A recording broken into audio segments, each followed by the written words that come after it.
Yan guys, at luto na ang ating sinigang na bangus. Yan guys. Pwede na tayong kumain. Sinigang na bangus po. Yummy. Hello guys. Magandang hapon. Tayo naman ngayon ay magsisigang ng bangus.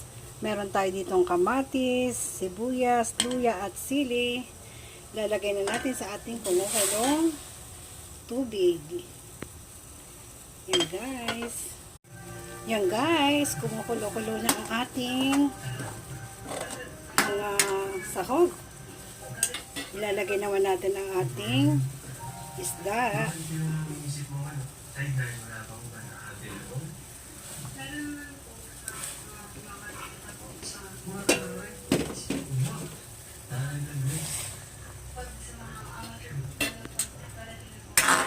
Guys, at hihintayin na lang natin kung kumulo.